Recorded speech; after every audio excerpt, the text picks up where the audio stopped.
السلام علیکم۔ اسلامی کہانیوں کی دنیا میں خوش آمدید۔ آج ہم آپ کو ایک اور دلچسپ اسلامی کہانی سنائیں گے جسے سن کر آپ نیکی اور فائدہ مند سبق حاصل کر سکیں گے۔ ہرگز نہ بھولیں چینل کو سبسکرائب کریں، ویڈیو کو لائک کریں اور دوستوں کے ساتھ شیئر کریں۔ آپ کے ساتھ رہ کر ہم اور بھی بہترین کہانیاں آپ تک پہنچائیں گے۔ To stay tuned. تو چلیے شروع کرتے ہیں آج کی کہانی، جس کا موضوع ہے ایمانداری کی فضیلت۔ ایک دلچسپ کہانی۔ ایک دفعہ کا ذکر ہے، ایک چھوٹا سا گاؤں تھا جہاں پر ایک لڑکا رہتا تھا جس کا نام احمد تھا۔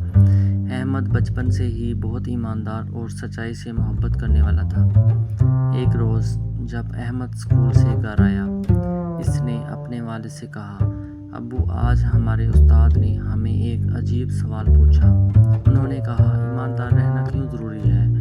احمد کے ابو مسکرائے اور انہوں نے احمد کو ایک کہانی سنائی جو ان کے دادا ابو نے انہیں سنائی تھی۔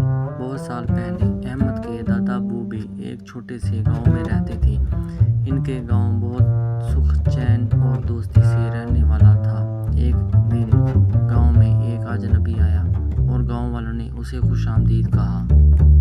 اجنبی نے گاؤں والوں سے دوستی کی اور وہ گاؤں میں رہنے لگا، لیکن دھیرے دھیرے اجنبی کا رویہ عجیب ہونے لگا۔ لوگوں نے نوٹ کیا کہ وہ چوری چوری کر کے جھوٹ بولتا تھا۔ گاؤں کے لوگ اجنبی پر شک کرتے گئے، لیکن کسی نے جرأت نہیں کی اس سے سوال کرنے کی۔ لیکن احمد کے دادا ابو نے جرأت کی اور اجنبی سے پوچھا، تم جھوٹ ہمیشہ کیوں بولتے ہو؟ اجنبی تھوڑا حیران ہوا، لیکن پھر وہ کہنے لگا، مجھے لگا کہ جھوٹ بولنا آسان ہے اور اس سے لوگ مجھے پسند کریں گے۔ احمد کے دادا ابو نے اجنبی کو سمجھایا کہ ایماندار رہنے کتنی اچھی بات ہے۔ انہوں نے بتایا کہ ایمانداری سے زندگی میں سکون اور خوشی ملتی ہے۔ اجنبی نے اپنی غلط فہمی کو سمجھا اور وعدہ کیا کہ وہ اب سے ایماندار رہنا چاہے گا۔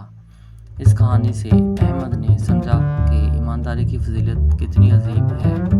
ایمانداری کے ذریعے ہم دوسروں کے دلوں میں جگہ بنا سکتے ہیں۔ ہمیشہ سچ بولنا اور ایماندار رہنا یہ ہمارے لیے اور ہمارے ارد گرد کے لوگوں کے لیے بہترین ہوتا ہے۔ احمد نے اپنے ابو کی اس کہانی کو اسکول میں بیان کیا اور اپنے استاد کے سوال کا جواب دیا۔ ایمانداری کی فضیلت اس لیے ضروری ہے کیونکہ یہ ہمیں بہتر انسان بناتی ہے اور ہمارے دلوں میں دوستی اور بھروسہ پیدا کرتی ہے۔ اس کہانی سے ہم سب کو یاد رہے کہ ایمانداری ہمیشہ بہتر ہے۔ ہمیشہ سچائی اور ایمانداری پر عمل کرو اور دیکھو کیسے زندگی خوشی سے بھر جاتی ہے۔ مجھے امید ہے کہ یہ کہانی آپ کو پسند آئی ہوگی اور آپ نے اس سے ایک سبق حاصل کیا ہوگا۔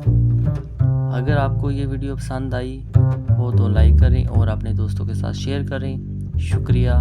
اللہ حافظ۔